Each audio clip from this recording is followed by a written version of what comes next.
Welcome back, everyone. It is time for Volume 9, Chapter 5, the halfway point of the volume, which is crazy. Feels like Volume 9 just started and we're already halfway through the damn thing. Since it is the halfway point, might be a significant episode, which I suppose is saying a lot after last episode. Quite significant things happening in there. This episode has been hyped up a bit, as usual. Part of that coming from Casey, yet again, which does lead me to think that we might be getting another song, which is exciting. But yes, I am nervously excited for whatever will happen in this episode. Fingers crossed we'll see some Jaune this episode. We haven't seen him yet, so here's hoping. Some more Neo, maybe. And whatever she's been up to since her first scene. So yeah, episode's 7 minutes away. Oh yeah, I should mention, the episode is coming out an hour earlier. So it's no longer at 2:30 a.m., it's now at 1:30, which 1 hour might not seem like that much of a difference, but when it's coming out in the early morning hours, that hour makes a hell of a difference. Which may be apparent, considering the energy that I have right now. Alrighty, here we go. Volume 9, Chapter 5, titled The Parfait Predicament. I think I'm pronouncing that word correctly. Unfortunately, the screen recording's not working again, so I'm going to be going without that again. But what can you do? Alrighty, let's do this.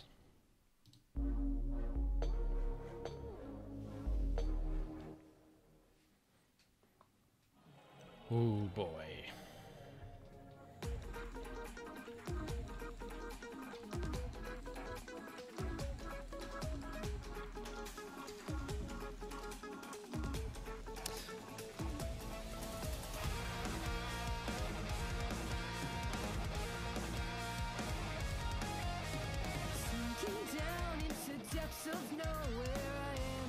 I'm pretty sure I pronounced that word correctly. It's parfait, right? I'm gonna look silly if I got that wrong. I admittedly don't know what that word means, so I'll find out what that means afterwards.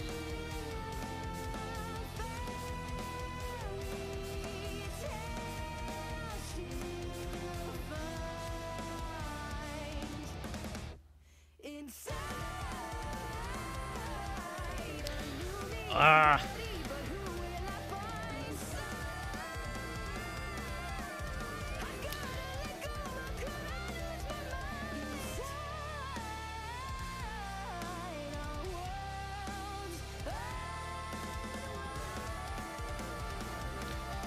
Every time, man.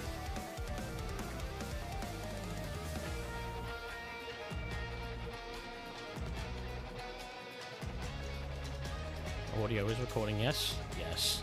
Thank God. If I look over here, it means I'm checking it.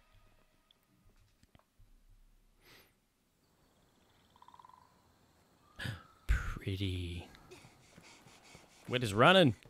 Book it! Where's the kitty cat? I'm so glad Pat, the pat. four of There you he are is. still the four of you. Not always the case in the ever after. You're the one who ditched us in the first place. Which, by the way, was how we ended up in that mushroom house to begin with. You know, where that delirious caterpillar guy tried to drug us and then was swallowed up by a freaking hole in the ground? Ah, yes, yes. Alyx had a similar reaction the first time she saw someone return to the ever after. But it's not how it seems. Ah, interesting. Well, I suppose it is. But not the way you think, if you think like Alyx. Which it seems like you do. Jumpy jumps. Aha. We're here. Define here, please.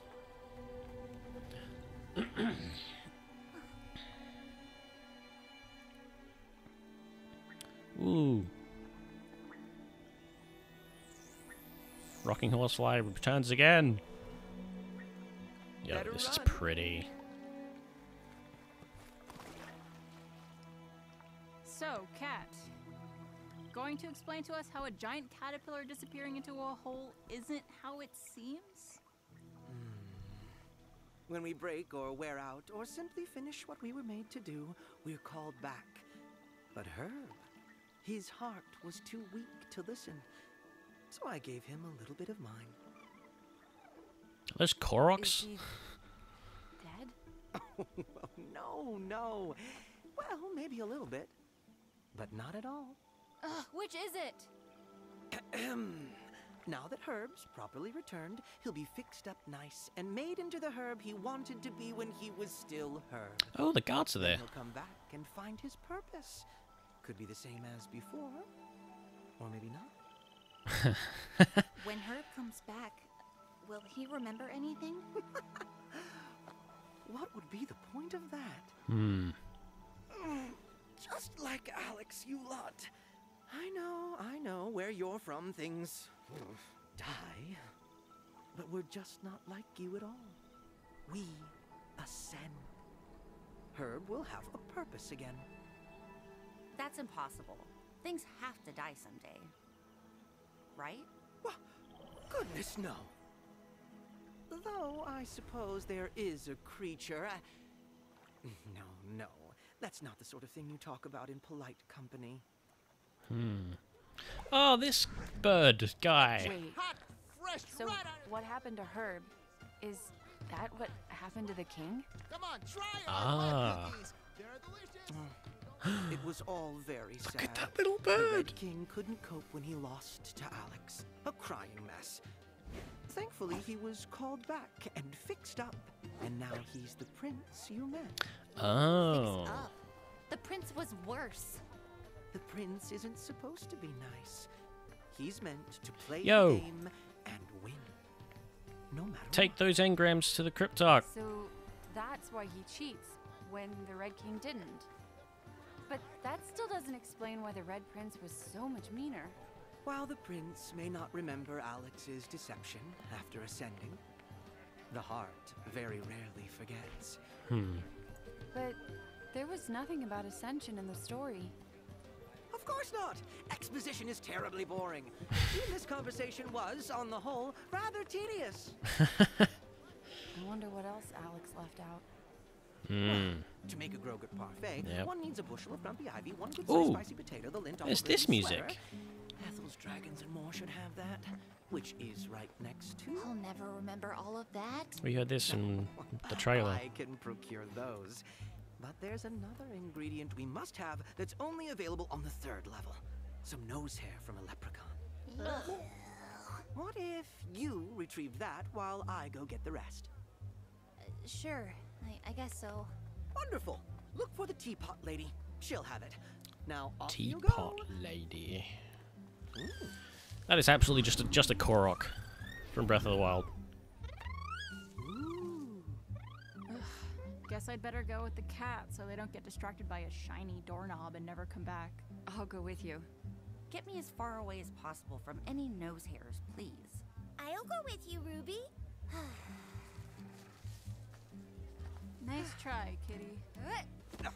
But we're coming along.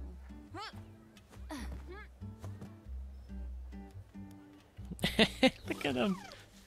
I just walked off. That's funny. Aha! Fair is fair. Onward!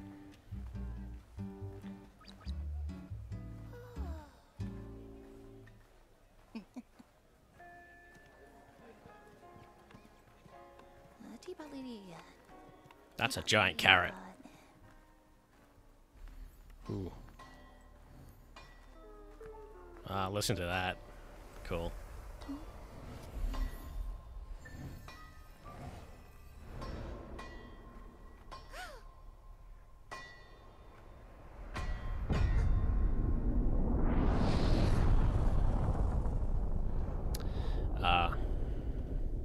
Yep. Does that one interest you?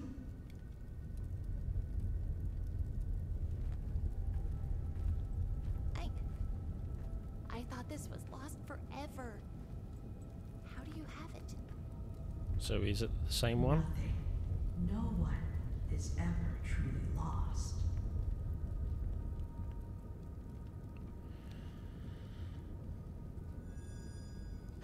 And what of you? Are you lost? No, Ooh. no. I just. Is that My friends went somewhere else. is that a butterfly wing? You're doing this all alone? Ruby, I don't think we're supposed to be here. Are you her guide, little one? Yes, Ruby is my friend, and I want to help her get home. Even though I don't know where that is or how to get there.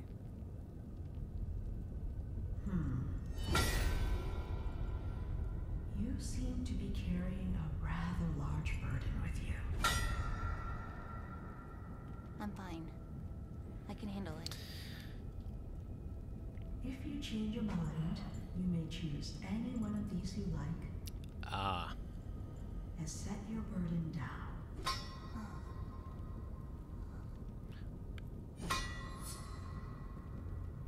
Oh, I already have a weapon. I did. that's Alyx's dagger. Here you are, Right. searching for something else that you do not even know.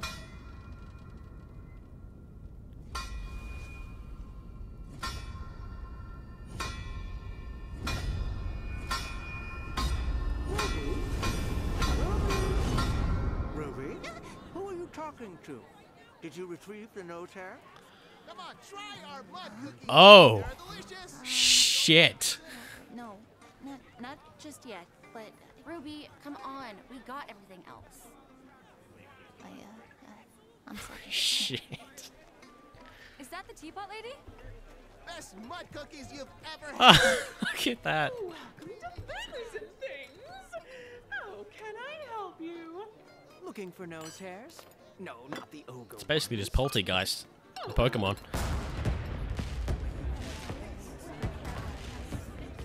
Woohoo! A festival! Jabberwalker! It's a Jabberwalker! Ah. Cool. Run away! Ah, cool. Wait, please! We need those leprechaun nose hairs! No time!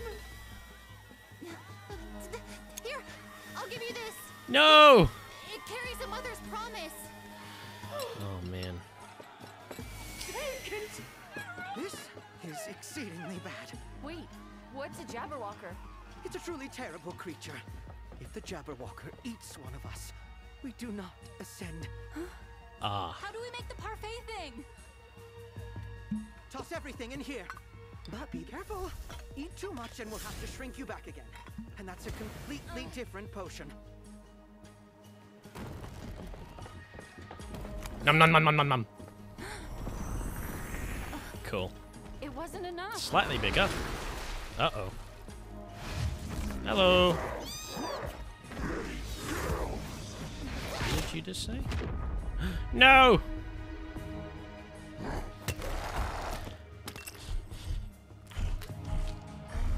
No!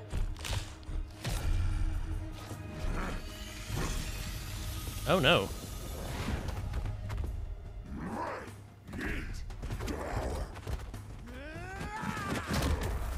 Run! What's he doing here? I gave him something new to do for the moment. Now go. Your friends need to get big again, or we're Jabberwalker dinner.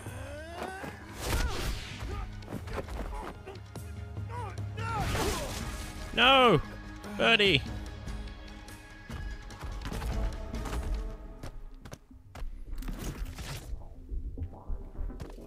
Hey! Yo. It's the rested night. Get the parfait! Oh, hell yeah! Nom nom nom nom nom. Finally! Yeah, dude. Ruby, follow me.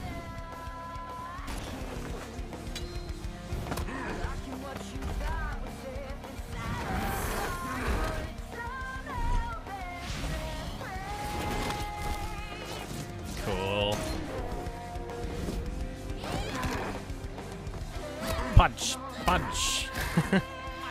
Oh, cool. I wasn't done with you yet!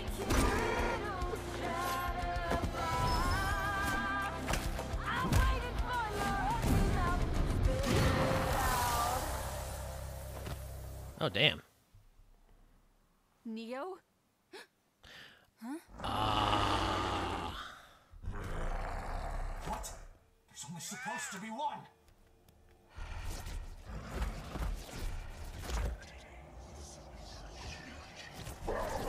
What? Run! This way! Ruby, come on! Go! Run! We'll hold them off!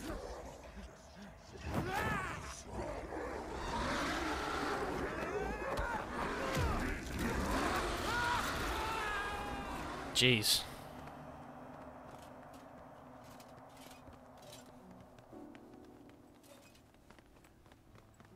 Look at you, man.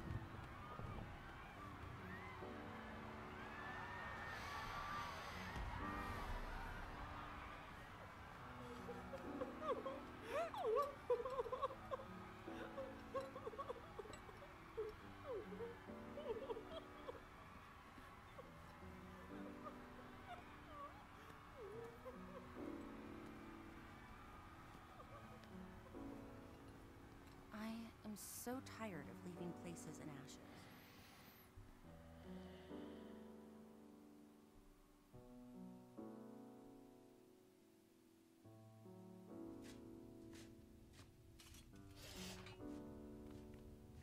I can't believe it. The Rusted Knight. In person. You did good, Juniper.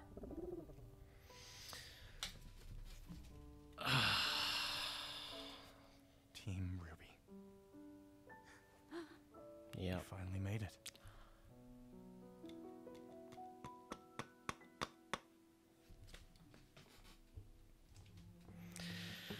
Ah, hell.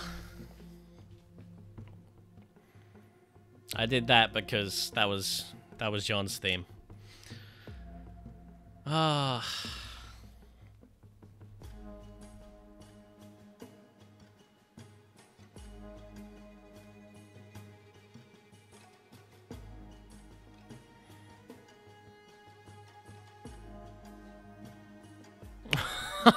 Hell, look at him.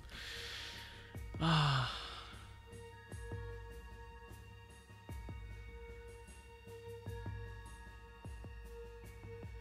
He looks so cool, but at the same time, oh, dude,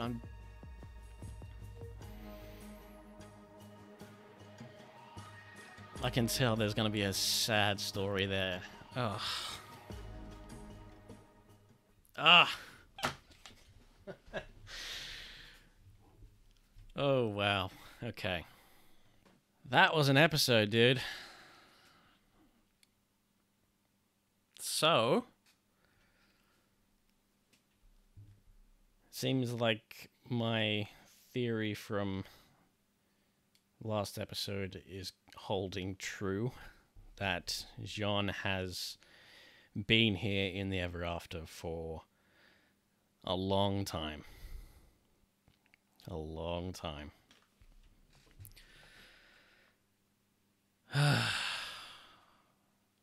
I said at the beginning in the first episode that his story and his reason for being here is probably the one that interested me the most to begin with. And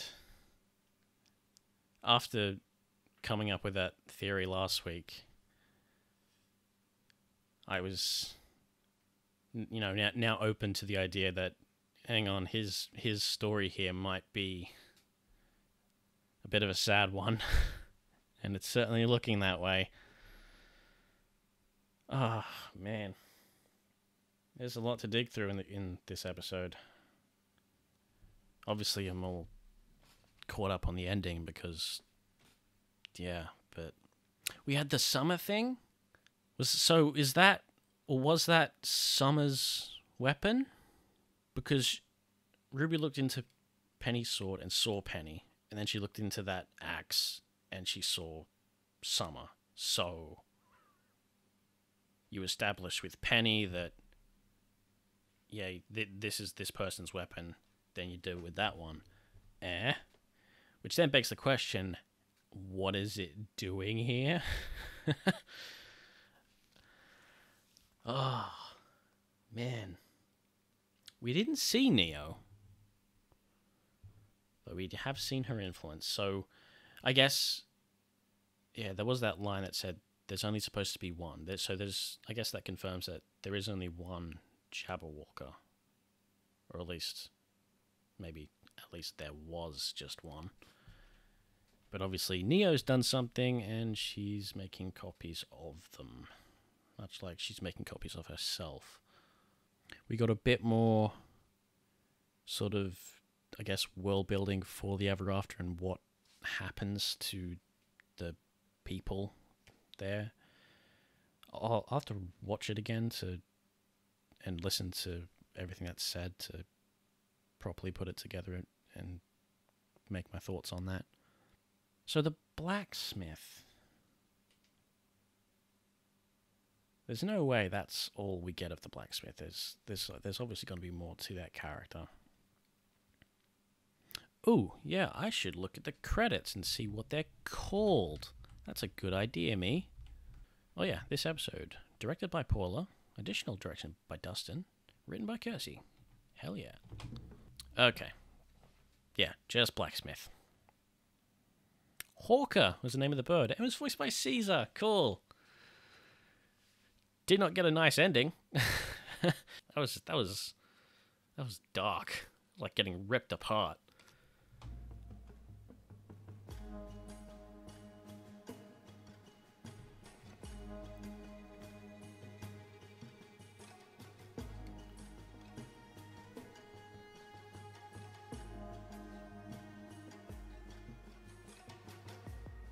Is that something?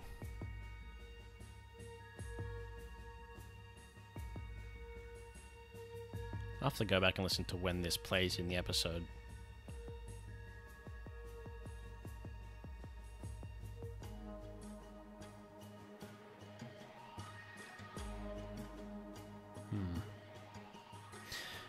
Yeah, so the place that Jaune has taken them, where is this place? Looks like a tunnel, which then begs the question, where does it lead? Alright, hang on. I want to go back to the ending because I want to hear the music again because it's Jaune's theme and I'm so excited that it's being used. Listen. You did good, Juniper. Yeah, listen to it. That's it. Team RWBY. You finally made it. Oh, that's so good. That's a good one. That's a really good one. Special shout out to who did that. Oh, man. That's a really good one. I really like that. Because that's, like, it's the first part of his theme and then, like, the main melody part. Oh, that's wonderful. Oh, and the jackalope. Its name is Juniper. Shit. Ah! This was a wonderful, wonderful episode. I'm going to have a lot of fun going through this one again. Man, I'm really looking forward to the discussion section for this one. It's going to be good. Alright, yeah. I think I might cut it off there because I don't want to ramble too much. And I want to see how everyone else is reacting to this on Twitter and everything. God, that was so good. Alright. Discussion section. Back really quickly because just on the Jaune thing, or rather the Jaune theme, it is eerily similar to the very first time we ever heard it back in Volume 1. So for reference, this is what we just heard. I can't believe it. The Rusted Knight. In person. You did good, Juniper.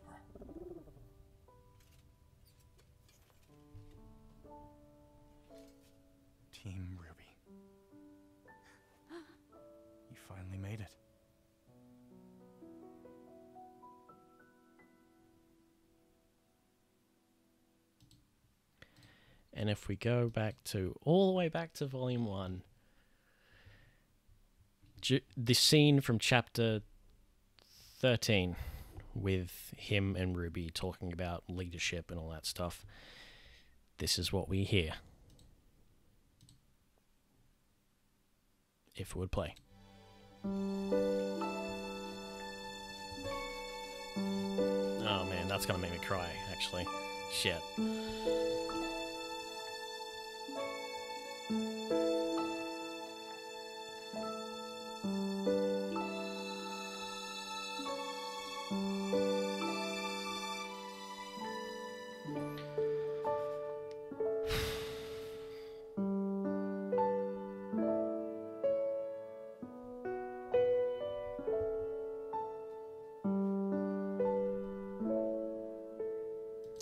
So it's almost like a bookend, start and most recent one. Anyway, that's all I want. I just wanted to point that out quickly. Man. Hello and welcome back. It is time for the discussion section for Chapter 5, and apologies if I look or sound a bit off. My allergies are deciding they want to kill me right now, so that sucks. I've been trying to record this for a couple days now, but my allergies have been saying no. But I need to get this done before the next episode comes out, so I'm just going to try and get through it all now. And we have quite a bit of stuff to talk about, so this should be fun. So this episode had quite a bit of deep and thought-provoking things in it. I guess we will start with music, as I tend to do. First thing to mention, Martine posted on Twitter that the score for Volume 9 is now done. So, congrats to them. The team has been doing some good work this volume, and I'm very excited to see what is in store for us in the next half of the volume. Also, since they're done so early, fingers crossed soundtrack doesn't take too long to come out. But anyway, back to the music from this episode. In particular, I want to draw attention to a few different moments. The first being the music that we hear when we arrive at the garden. The thing that I like about the music there is how it almost sounds diegetic.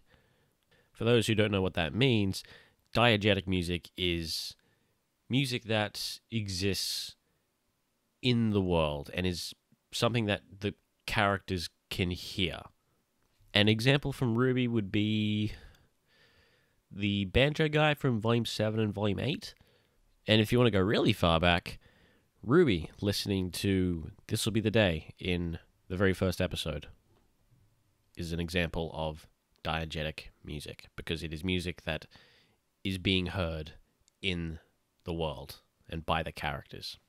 But yes, the music for this scene in the garden is wonderful because it almost sounds like it is diegetic. Like, it isn't, at least I don't think it is, but it sounds like there's, someone off screen playing that music. And that's just really cool. Next thing is that really eerie transition the music makes as we go into the blacksmith scene. It's a really cool effect. And I'm wondering if that will be on the soundtrack. Then, of course, there's the new song, Chatterbox, which sounds awesome. I'm very excited to hear more of that. Part of it reminds me of Awake, which we heard in Volume 8, and I love that song, so exciting. And then, of course, the most exciting piece of music in the episode for me is what we hear at the end. And I've already gone over that earlier, but I'm going to go over it again. So obviously, at the end, we hear Jaune's theme, and that makes me really, really, really happy. Because Volume 9 so far hasn't been, heavy with a lot of the themes and motifs that we're familiar with, which makes sense considering where we are and what Volume 9 is about. This is a very different volume, so it makes a lot of sense for the music to be quite unfamiliar. But we are getting these small little snippets of stuff that we are familiar with, and this one was incredible. Not just because it sounds nice or it carries a lot of emotion with it, but because it is directly calling back to an earlier variation of that theme. The very first variation of that theme that we ever heard all the way back in Volume 1. Like, that's the kind of stuff I love. So yeah, shout out to Peter Jones for that moment. He did good. He did real good. Now, to start delving into some of the other stuff that is in this episode, I'm just going to quickly rattle off some of the small little random things, starting with what the cat says very briefly about a creature in the Ever After that can or does die. Now, we don't get confirmation, of course, but one would assume they are referring to the Jabberwalker, considering we have seen it bleed, but again, no confirmation. Next up is recurring background characters, which is something that they did quite a lot in Volume 7 and Volume 8. There were a number of background characters that kept showing up throughout those volumes. In this episode, we see one of the toy guards and one of the small little toy people that we saw back in Chapter 2. We see those same people here at the garden, and it's just a really nice little attention to detail. I like the detail of the fireworks flashing danger. Just a neat little thing. It reminded me of Into the Spider-Verse. In that movie, they had a lot of words flash on the screen because the whole comic book thing. But yeah, it just reminded me of that, and I was like, that's neat. The animation continues to be incredible. Just the amount of subtle little details and movements that are added to every single character is just so much fun to watch and pay attention to every time you watch the episode. It's so good. And in particular, I love the animation for the Jabberwalker, like the movements, the fluidity of its movements and its tail. I don't know, I'm just drawn to that movement of its tail. It's just very pleasing to watch. A small but I guess potentially big question, where does the cat go? Because the last time we see the cat is that shot where they're telling Team RWBY that, they and Hawker will hold off the Jabberwalkers, and then we don't see the cat afterwards because the next shot is just Hawker getting, torn apart, which, that was horrific. Alrighty, time to delve into some of the more complicated topics of this episode. Starting with the whole topic of Ascension. So, we got quite a lot of information about what Ascension is. So the people of the Ever After don't really die. Instead, they ascend. They become something new. I'm going to be quoting the episode a lot here, so apologies in advance. So the cat says, when we break or wear out or simply finish what we were made to do, we are called back. To where? By who? And speaking about the herbalist, which we now know what happened at the end of the last episode, the cat says, now that he's returned, he'll be fixed up and made into the herb he wanted to be when he was still herb. Then he'll come back and find his purpose, which could be the same as before, or maybe not.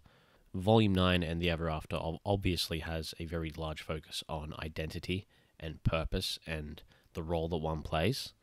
And this whole idea is obviously something that's very heavily tied to this whole story. So in the Ever After, everyone and everything has a purpose, and they have to stick to that purpose. Otherwise, they get called back and they get, I guess, remade to actually fulfill that purpose, or they get given a new one. They don't die, and obviously it's implied that death is just not a thing here. But when Ascension does happen to someone, they do not retain their memory. Or at least not all of it, as we'll get into in a bit. Before we move on to that, though, there is another thing about the herbalist that should be mentioned, and that's something else that the cat says, which is his, Herb's, heart was too weak to listen, so I gave him a bit of mine. So the herbalist had strayed from their purpose in a way, and they were being called back, I guess, but they didn't respond, they didn't listen. His heart was too weak to listen. So the inhabitants of the Ever After can stray to the point where they can refuse the call, in a way. But then, of course, the cat uses its ability to correct that, and then once that's done, you know. So yeah, this whole idea of Ascension explains what happened to the Red King. It explains the herbalist line from last episode. This is how a king winds up a prince. So the Red King, as I said, couldn't cope with their loss to Alyx in the game, so he was called back and fixed up, and then came back as the Red Prince. Now that phrasing, fixed up, is used a few times in the episode, so I'm just wondering if there's any purposeful, significance to that particular wording. And the roles and purposes that are given to, the inhabitants of the Ever After seem to be a whole range of things. Like, in the case of the Red Prince, as you said, the Red Prince wasn't supposed to be nice. Their purpose is to play the game and win no matter what, which is why he cheats. And it's why the king didn't.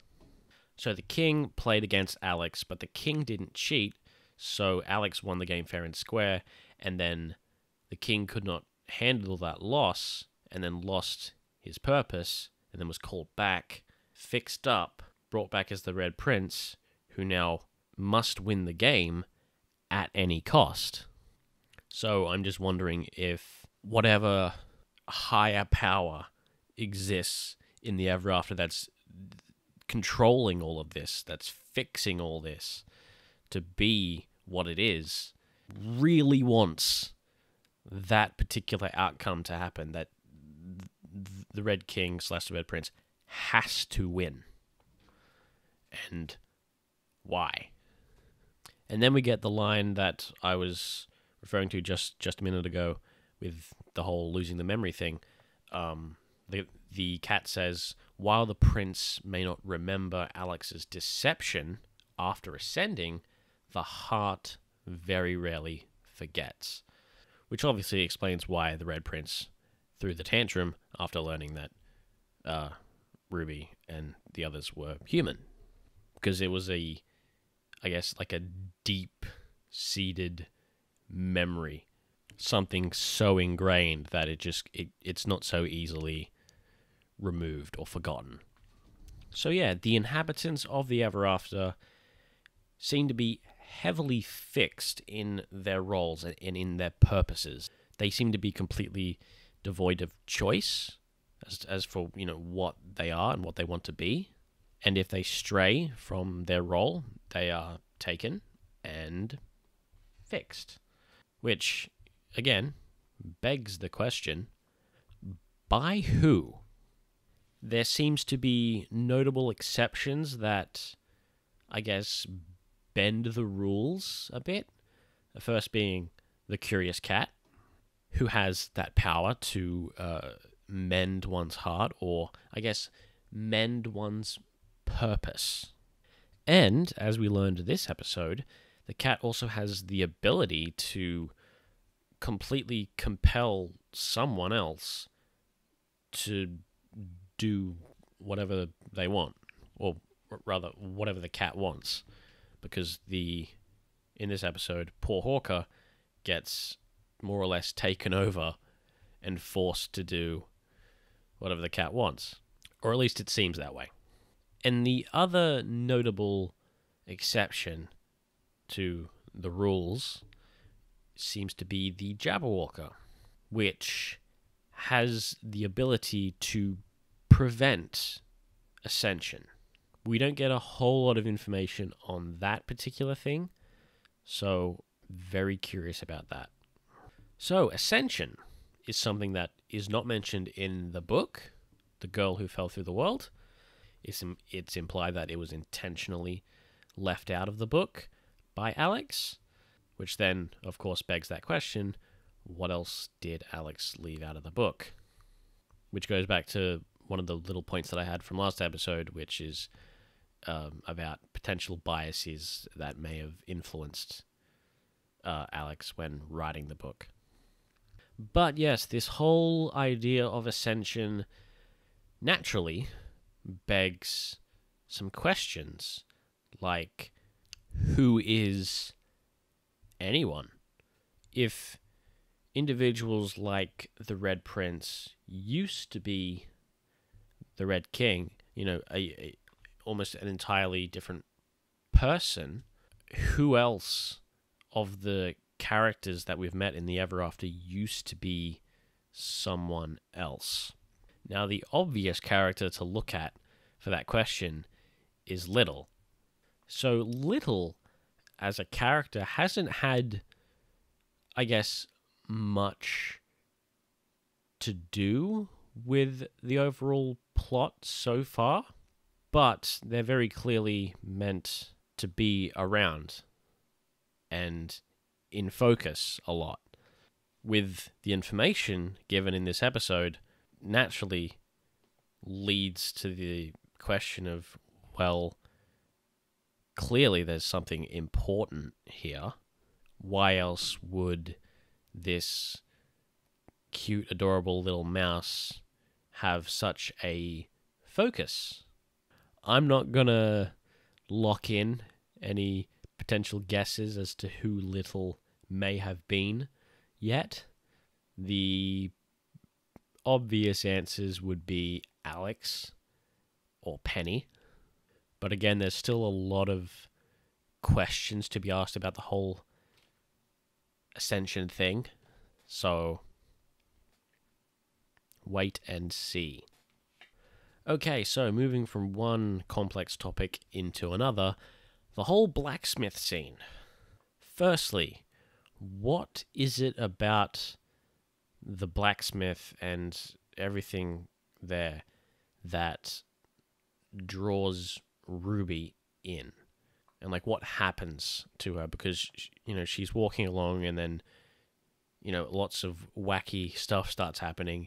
And then, all the background just vanishes and all that's left is the forge. Does it have something to do with the connection to Penny that was established back in Chapter 2? But I do think it's a question worth asking, especially considering how the scene ends. It ends with, RWBY, cutting back to just being in the middle of the street, sort of as if she just hallucinated the whole thing. So at the start of the scene, RWBY obtains Penny's sword again, and it's implied to be the same one from earlier, which is interesting. Does beg the question, how did it end up here after we last saw it? And now we wind up with a lot of the dialogue from this scene, starting with what the blacksmith says: nothing, no one is ever truly lost. So that, combined with a lot of the other dialogue and the other imagery throughout this scene, leads me to think that the blacksmith is associated with memory, which, if true, seems a bit, I guess, antithetical to Ascension, because we established earlier that when people ascend in the Ever After, they don't retain memory. So what is the purpose of a individual that deals with memory, you know? And then the blacksmith's next line after that, and what of you? Are you lost? Seems contradictory to the previous line. You know, the previous line was, nothing is ever truly lost. And then the blacksmith immediately says, are you lost? So, you know, if nothing can ever truly be lost, then, you know, why ask that question?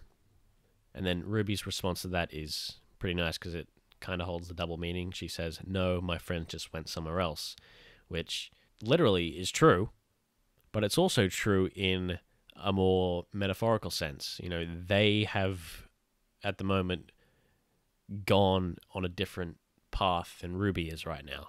So I find that pretty cool. And then kind of going back to what we were talking about with Little, this scene then puts a bit of a focus on Little, with the blacksmith asking, you know, are you her guide, little one? Which, yes, Little is their guide, much in a way that Alyx is being their guide. Little is acting as RWBY's guide through the Ever After, you know, literally, physically, much like Alyx is acting as their guide from their memories of reading the book. Memory. But yeah, maybe that's lending more support to Little being maybe an ascended Alyx? I don't know. Next piece of dialogue, Blacksmith says, you seem to be carrying a rather large burden with you. That much is pretty obvious. But it's the next piece of dialogue that is interesting, where the blacksmith says, if you change your mind, you may choose any one of these you like and set your burden down. RWBY, as she says, I already have a weapon. But the blacksmith is sort of offering RWBY the chance to take up a new weapon, take up a new identity, which ties in heavily with last episode. You know, you don't even have to be Ruby Rose anymore. So RWBY shedding her identity and then taking on something else. You know, and RWBY says, I already have a weapon. Or I did. To which the blacksmith replies, and yet here you are, searching for something else that you do not even know. Which, again, ties into RWBY being lost right now. She does not know what to do. She does not know what to be. She is searching for something, but she has no idea what she's searching for. Interesting how Penny's sword transforms off-screen into Alyx's dagger. Is that implying a connection between Penny and Alyx somehow? Also, when we see Alyx's face reflected in the dagger, she doesn't look too happy. She looks kind of angry, which, wondering what's going on there. The significance with the butterfly continues. We don't physically see a butterfly this episode, but the blacksmith is forging and hammering a piece of metal that is shaped like a butterfly wing. So does that imply some sort of connection between the blacksmith and the butterflies that we've seen? Is she the one that makes them? And if so, why? The whole focus on butterflies over the last few episodes has been very interesting. One thing that I definitely should have picked up on is what butterflies often, I guess, represent. You know, butterflies represent metamorphosis, the act of changing into something new, which, I mean, we all know that this volume is all about that, so I guess it makes a lot of sense for butterflies to have a focus here. And then, the end of the scene, where RWBY looks into the gun axe thing on the wall and sees Summer? Or is it? There has been some debate's not the right word, discussion that the face we see reflecting on the blade of the axe might not actually be Summer, but might actually just be RWBY. You know, like an older representation of RWBY, which is interesting. Either way, if it is Summer or an older RWBY, is this her weapon? Because this scene has established that weapons carry memories of their wielders. You know, Penny looks into Penny's sword, sees Penny's face. Then she looks into the dagger and sees Alyx's face. Then she looks into this axe and sees Summer's face, or, you know, maybe her own face. And so if this is Summer and this is her weapon, that obviously begs the question, what on earth is it doing here? How did it get here? And also, if it is Summer, since this is an axe, does this imply that Summer is the woodsman from Red Riding Hood? And then, right at the very end, we have someone calling RWBY's name, much like we had in Chapter 1. In that case, it was Penny. It was Penny's voice. In this instance, it seems to be a different voice, and it calls 3 times, just like it did in Chapter 1. The first 2 are unidentified voice. It's a feminine voice, so one would assume that maybe it's meant to be Summer. And then the third one is obviously a much different voice because it's the cat saying RWBY's name. And everything to do with all the Ascension stuff, and then this blacksmith scene. There's so much to think about and analyze. I cannot hope to sort of go over every single tiny little thought that I have in here, because I would be here forever.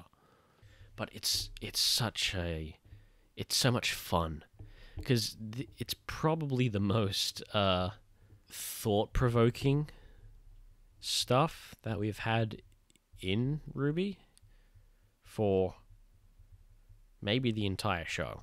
Like, there is just so much to think about. There's so many potential, like, layers to this whole thing. Next up is the little moment where RWBY gives away her emblem, pendant, whatever you want to call it. And obviously the big thing here is the line, "It carries a mother's promise." There's a lot to be gleaned from that line, and I assume we'll be learning about that in due time. I do find it interesting how that line is very clearly valuable, because the teapot lady immediately is like, oh, shit, yeah, okay, mine. Okay, so let's talk about the Jabberwalker for a little bit.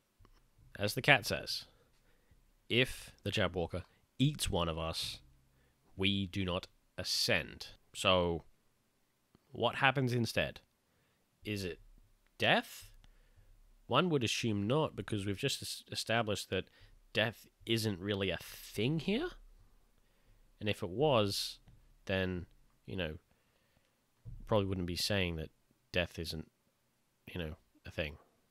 And in case anyone was wondering, how the Jabberwalker would eat.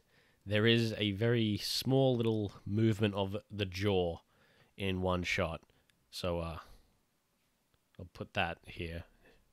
Zoom in if I have to.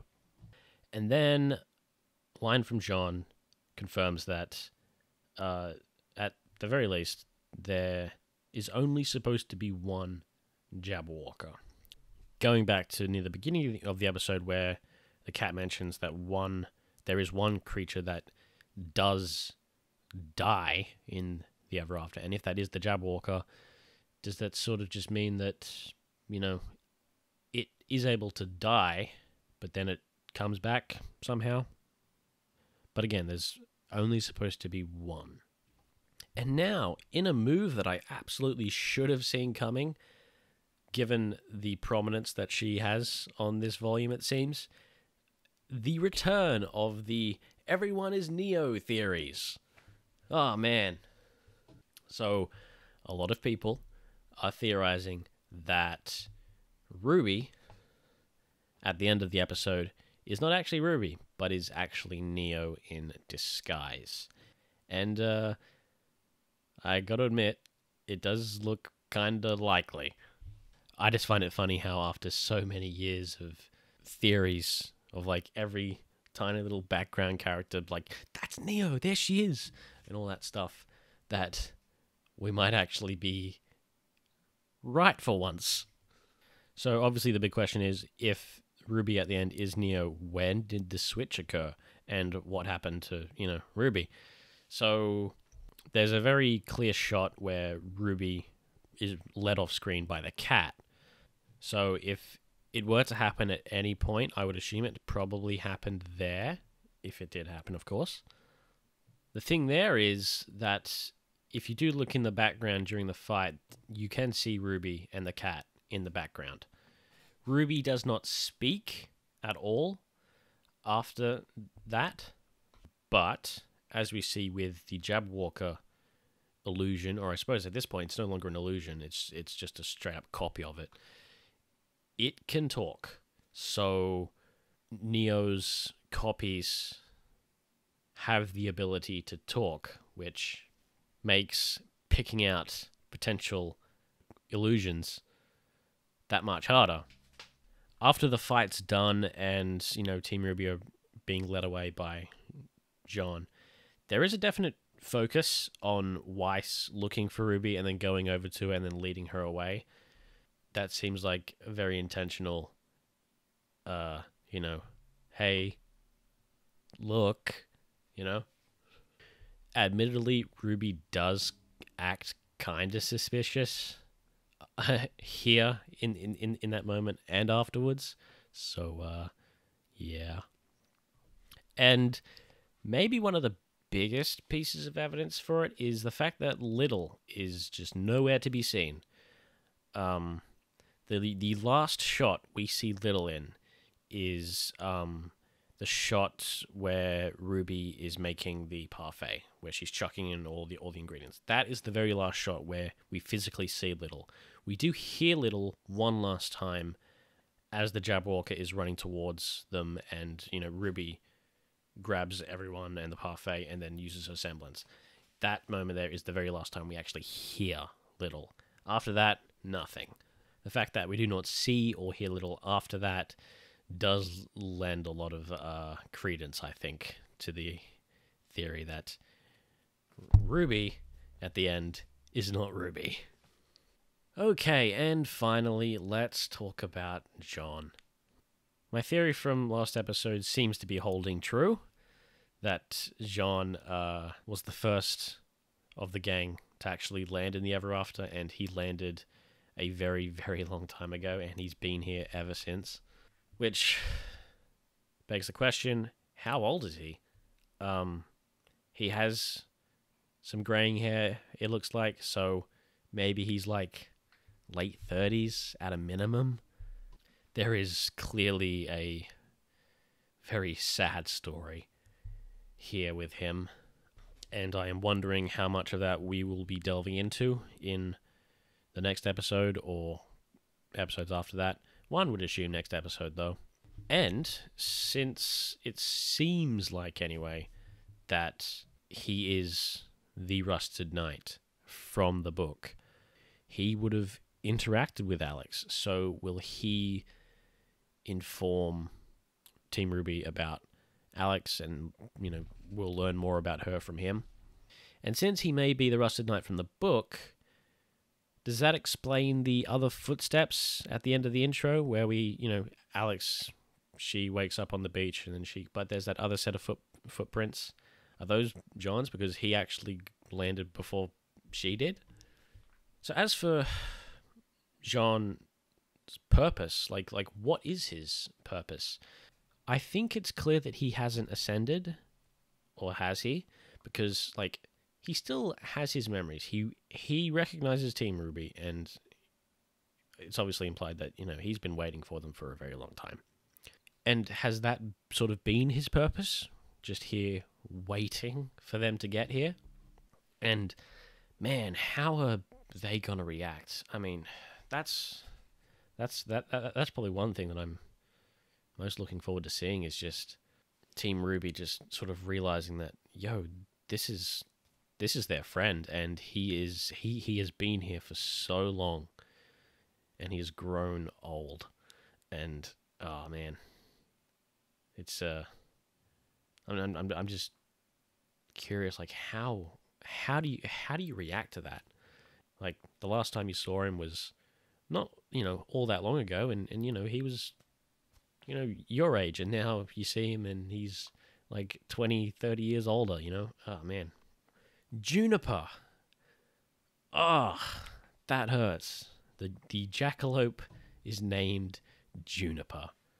I can easily imagine that being like a, you know, John being in the ever after for a while. He decides to name this companion after his friends, and he still seems to have the Pyrrha cloth, which is sad, especially because it seems like it's withered away to the point where it's now only good as like a hair tie. So yeah, where is Jaune led them? It's some kind of cavern or a tunnel. The concept art certainly makes it look like a tunnel. If that is the case, where's it lead? Where are we going to go from here? You know? And the final thing to mention is Fangirl Blake. Giddy little Fangirl Blake is probably the most amazing thing we've ever been blessed with. It's such a short-lived thing in this moment, but oh man, it's so much fun getting to just see her like that. And of course, it instantly reminds me of my favorite skit in Chibi, the Meet the Author skit, where Blake has a similar sort of fangirl moment, and it's just adorable. Oh my god, I could die. Okay, I think I got through everything. A lot quicker than I thought I was going to, because I wrote a lot of stuff down. Again, as I mentioned, there is so much to think about. Not just from this episode, but for the entirety of Volume 9 so far. It's a trip. The fact that we're halfway through already is crazy. But yeah, I am very excited for next episode, because God, there's probably going to be quite a lot of answers to quite a lot of questions, hopefully. Okay, I think that'll probably do it. That was a doozy, huh? Oh, man. What a great episode this was. It was so good. So much stuff. I hope you've all enjoyed my semi-rambling, especially since I've been not in the best condition with my allergies being annoying as hell. If you've enjoyed my reaction, be sure to check out some of the others and some of the other stuff I've done. I've got some more stuff coming up that I'll hopefully have done within a month, hopefully. Hopefully less, but we'll see how stuff goes. And yeah, that'll be it for me. Thank you for watching, and I'll see you next time.